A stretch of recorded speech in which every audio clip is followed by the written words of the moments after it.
দর্শক, গণভবনে চলছে আওয়ামী লীগের কার্যনির্বাহী সংসদের বৈঠকের বিষয়ে জানাতে গণভবন থেকে সরাসরি যুক্ত হচ্ছেন সহকর্মী জয় যাদব।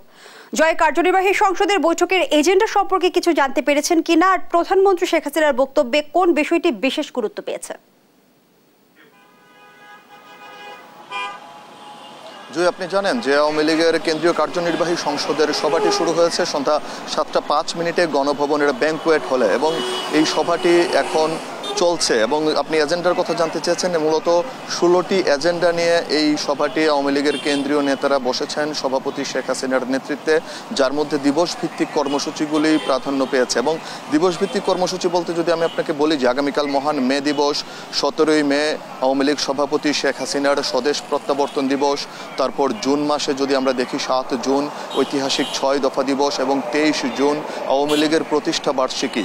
এই দিবসগুলো আওয়ামী লীগ দলগতভাবে তারা এই বছরব্যাপী তাদের যে কর্মসূচির মধ্যে থাকে, সেই দিবসভিত্তিক কর্মসূচির মধ্যে এই দিনগুলি থাকে, এবং এই দিনগুলি উদযাপনের জন্য দলের কেন্দ্রীয় কমিটি সেই সভা করে থাকে। সেই সভারই আলোকেই আজকের এই এজেন্ডাতে এই দিবসভিত্তিক কর্মসূচিগুলি উঠেছে। এবং আপনি জানেন 23 জুন এবার আওয়ামী লীগের প্রতিষ্ঠা বার্ষিকীর 75 বছর পূর্তি, অর্থাৎ হীরক জয়ন্তী উদযাপন করবে আওয়ামী লীগ, এবং বছরব্যাপী কর্মসূচি নেওয়া হবে সারা দেশে। এই দিন এই আওয়ামী লীগের এই হীরক জয়ন্তীর অনুষ্ঠানটি উদযাপনের জন্য সারা দেশব্যাপী দলের ইউনিয়ন, ওয়ার্ড, উপজেলা, থানা, পৌর, জেলা, মহানগর সকল কমিটি একযোগে এই বছরব্যাপী এই উদযাপনটি করবে। তারই একটি অনুমোদন আসবে আজকের সভা থেকে। কিন্তু সব কিছু ছাপিয়ে আমাদের কাছে এখন যেই বিষয়টি সামনে প্রাধান্য পাচ্ছে, বা এই সভার আলোচ্য সূচিতে না থাকলেও এই সভার বিবিধ যে আলোচনা, সেই আলোচনায় যে বিষয়টি উঠে আসবে বলে নেতারা আমাদের জানিয়েছেন, সেটি হলো উপজেলা নির্বাচন। এবং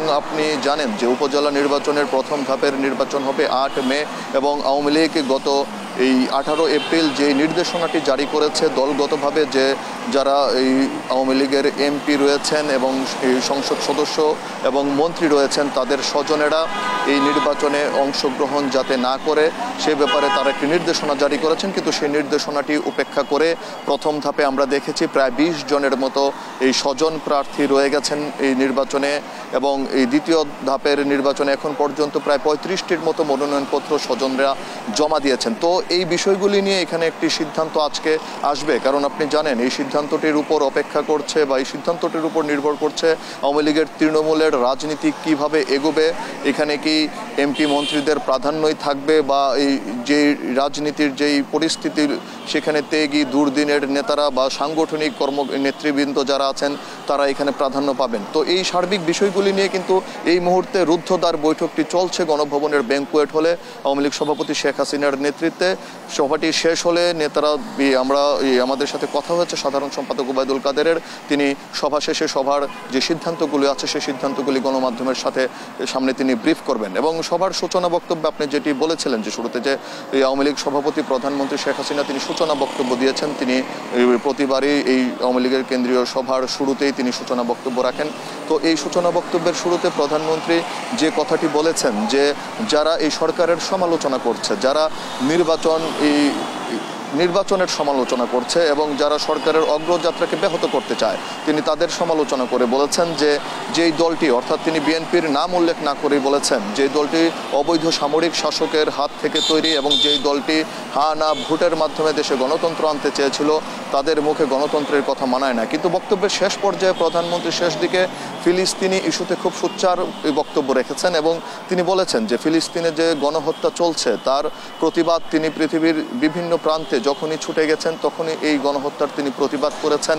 এবং আপনি জানেন যে গতকাল প্রধানমন্ত্রী 6 দিনের থাইল্যান্ড সফর শেষে কিন্তু দেশে ফিরেছেন, এবং থাইল্যান্ড সফরেও যে তিনি ফিলিস্তিনিদের এই গণহত্যার প্রতিবাদ জানিয়েছেন, তিনি সেই কথাটিও তার বক্তব্যে তুলে ধরেছেন। এবং প্রধানমন্ত্রী এই কথাটি পর্যন্ত বলেছেন যে ইসরায়েল বিরোধী বিক্ষোভের সময়ে আমেরিকার যুক্তরাষ্ট্রের পুলিশ যেভাবে বিক্ষোভকারীদের উপর, একটু নিরস্ত্র বিক্ষোভকারীদের উপর যেভাবে হামলে পড়েছে, এটি কোন মানবাধিকারের মধ্যে পড়ে। এবং তিনি বলেছেন যে এখানে বাংলাদেশি নাগরিকদের এই যুক্তরাষ্ট্রে বাসায় ঢুকে পুলিশ হত্যা করেছে, একজন নিরীহ এই অধ্যাপক যিনি যুক্তরাষ্ট্রের একটি বিশ্ববিদ্যালয়ের শিক্ষকতা করেন। তিনি ইসরায়েল বিরোধী বিক্ষোভে নেমেছেন, তাকে যুক্তরাষ্ট্রের পুলিশ যেভাবে তার উপর চড়াও হয়েছে, এগুলি কোন মানবাধিকার লঙ্ঘনের, এই মানবাধিকারের মধ্যে পড়ে? ও পক্ষান্তরে তিনি রেস্ট এনেছেন এখানে আমাদের 28 অক্টোবরে যেভাবে পুলিশের উপর হামলা হয়েছে, এখানে আমাদের এখানে পুলিশ সেভাবে কোনো কিছুই করেনি।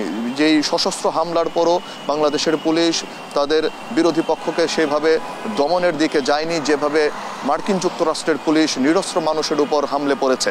তো এই বিষয়গুলি কিন্তু প্রধানমন্ত্রী বলে তার শেষ মুহূর্তে তিনি বলেছেন যে এখানে আমার বাঙালিকে হত্যা করা হয়েছে এবং আমি এর জবাব চাই, এবং এই মানবাধিকার লঙ্ঘনেরও তিনি সুস্পষ্ট জবাব চেয়েছেন।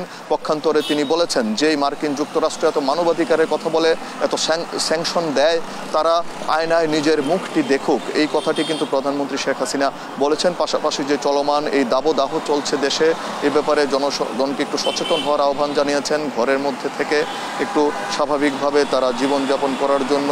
এবং পাশাপাশি এই কথাও তিনি বলেছেন এই গরমের কারণে কিন্তু হিমালয়ের হিমবাহগুলো গলতে শুরু করেছে, যার কারণে আমাদের যে হিমবাহের যেই নদীগুলি আছে, সেই তিস্তা, ব্রহ্মপুত্র, এগুলির পানির প্রবাহ কিন্তু এখন খুব ভালো রয়েছে, যার কারণে এটি কিন্তু আমাদের ফসলের জন্য ভালো। এবং এই ইতিমধ্যে এই গরমের কারণে হাওরের ধানগুলিও পাকতে শুরু করেছে এবং ধান কাটাও প্রায় শুরু হওয়ার পথে বা শেষও হয়ে যাবে অনেক জায়গায়। তো এই বিষয়গুলি তাড়াতাড়ি দ্রুত বৃষ্টি হওয়ার আগেই এই ধান গোলায় নিয়ে আসার জন্য প্রধানমন্ত্রী তিনি বলেছেন। তো সার্বিকভাবে বলা যায় প্রধানমন্ত্রী সূচনার বক্তব্যের পর আওয়ামী লীগের এই সভাটি এই গণভবনের ব্যাংকুয়েট হলে চলছে এবং প্রায় আনুমানিক 2 ঘন্টা যাবত তো বলাই যায় এই সভাটি হবে, কারণ আপনি জানেন যে তৃণমূলের আওয়ামী লীগের রাজনীতির অনেকাংশ নির্ভর করছে এই সভাটির উপর। তো আমরা অপেক্ষা করতে পারি সেই সভাটি শেষ হওয়া পর্যন্ত, তারপর সাধারণ সম্পাদক যখন গণমাধ্যমে ব্রিফ করবেন তারপর আমরা সিদ্ধান্তটি জানতে পারবো। জুই, ধন্যবাদ জানাচ্ছি আপনাকে। দর্শক, গণভবন থেকে যারা ছিলেন সহকর্মী জয় যাদব।